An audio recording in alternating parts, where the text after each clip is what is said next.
If you guys want coins for FC24, make sure you check out MMOEXP.com. Their link is down in the description. They're very fast, they're very cheap, they're very reliable, and if you use my code REMA, you can get yourself a lovely 5% discount. So what's up guys, it's Ash here and welcome back to a brand new video on the channel. Hope you guys are all having a fantastic day. In today's video guys, we have the updated 4231 custom tactics and player instructions to help you out in FC24 through this Euro and Copa America promo that we've got going on.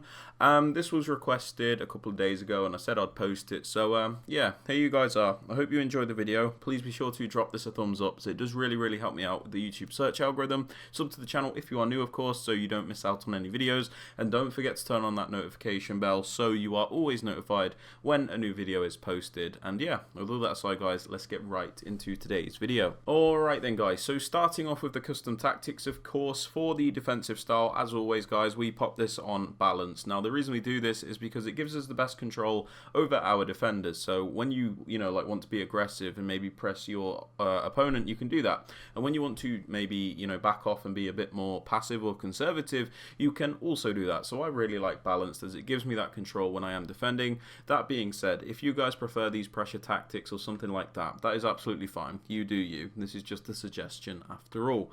Moving on to the defensive width guys, what I always suggest honestly is like 40 to 50, that range. The reason for this is it makes your defense narrow and also compact, so it allows you to block out all those attacks through the middle of the pitch so your opponent can't just run right through you, and that prevents a lot of goals. The reason you don't want to go lower than 40 though, in my opinion, is because you still need to have enough width to cover the wider areas in case an opponent goes down the wing, which, let's be honest, in this game pretty much everybody does. So you need to have that coverage, so I don't suggest going too low with the width. Now moving on to the depth, honestly guys, this one is a bit of a preference thing, to be honest with you.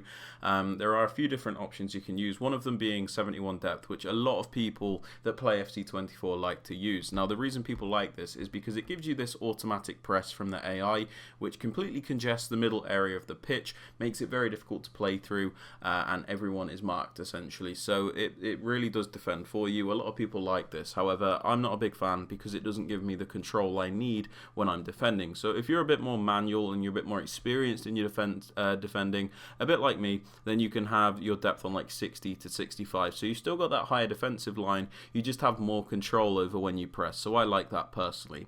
If this is still too high for you and you want to lower it even more, you can do that, and that is absolutely fine. Like I said, use what you need to. Moving on to the build-up play guys, I would always recommend balanced in this game as I find it to be by far the most reliable and the most consistent. When you use balance guys, it's basically the best for pretty much every playstyle. And what I mean by this is when you look at these individual settings like slow build-up and fast build-up especially, they don't really work in the way you'd want them to. So with slow build-up, it makes your players move extremely slowly but not in a good way. It completely messes up your AI, makes you very predictable, and doesn't help you build up slowly. Fast build-up's just really chaotic. Your players move around but not in a good way, often into opposition players, and it just runs everyone out of position. So I don't like that one either. The only one you can really make an argument for in this game, I'd say, is long ball, because you can tell a difference with that, but I don't really use it. So I would say balanced for the majority, and then if you want to spam long balls, use long ball. Moving on to the chance creation guys, I really do recommend direct passing. This is the same with every set of tactics we use. Now the reason I suggest it is because it's the only way to consistently create chances in this game. It is by far the most meta option, and the reason it's so meta is because it allows you to break through that defensive AI. The reason it does this is because what happens with direct passing is your attackers make runs, opposition defenders follow the attacker that is making the run, and once the defender has overcommitted to the run the attacker has made, the attacker then does a track back movement, so there's space between that defender and the attacker, meaning you can cut back or pass across to them. One of the most frustrating things in this game, but you have to do it in order to create chances. So direct passing is a way to go. Moving on to the attacking width guys, you can pretty much use whichever attacking width you want to. I would advise personally a range from 40 to 60. Now all you really need to know about this width when you're going forward is the lower the width, the more narrow your attack, and the higher the width, the wider you are. So I suggest going for like 40 to 60 as it's a balance, but you can still lean more to one side. So if I go to 40, it's going to be be really narrow. If I go to 60, it'll be quite wide. But you don't want to go to the extremes because it just takes it a bit too far.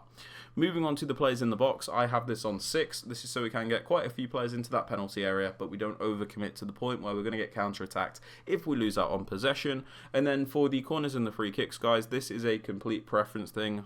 You can pretty much use what you want. I just have them both on 1. Now, moving on to the player instructions, guys. On the striker, we pop them on stay central and get in behind. Again, this is pretty much the same instructions I use in any formation for a striker because I find it to make them move the best and act the best, if that makes sense. So when you put them on stay central, it keeps them primarily in that middle area, which means you can always rely upon them because you always know they're going to be in that striker position. If you have them on balance whip, sometimes they can get a little bit lost, especially if they don't have the best work rate. So stay central is important, in my opinion, to keep the structure of the formation, and then getting behind is very important to force the runs out of the players. Now, it's not necessarily essential if your opponent isn't using pressure tactics, but when they're using pressure tactics or 71 depth, if you're using mixed attack, your players just turn into absolute idiots. They don't move, they don't help you out, so getting behind just forces them to make those movements which you need at all times.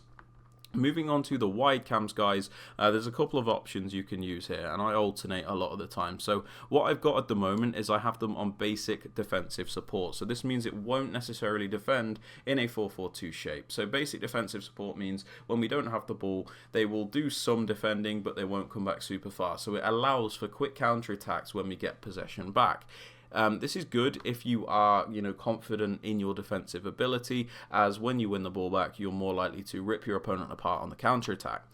If you struggle defensively and if you're playing against a really high-end opponent, it's best to switch this to come back on defense. And the reason we do this is because it fills in the gaps next to those two CDMs. So they'll come back to defend as a right mid and a left mid in a 4-4-2 type shape, which makes it much more difficult for your opponent to attack. The trade-off is, though, when you have them on comeback, it can be a little bit more difficult to get going when you win the ball back because these players are deeper in the pitch. They're deeper in your own half. We also pop them on get into the box across, all 3 of them. So the cam included, get into the box across so that they will commit into the penalty area and help us out. For the cam specifically, though, I don't suggest popping them on come back on defense. I suggest basic defensive support, but for the wide cams you can do either, so just keep that in mind.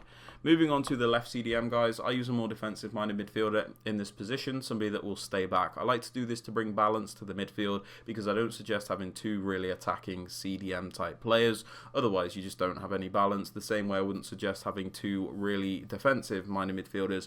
You need that balance where one's more defensive and one's more of a box to box. So on this more defensive one, we have them on stay back, cut passing lanes and cover centre, just really defensive instructions. He's not going to go forward, he's going to stay back, be a rock, cut passing lane, so he always looks to intercept the ball. It's made better with intercept plus, and then cover centre, so he will primarily cover that middle area.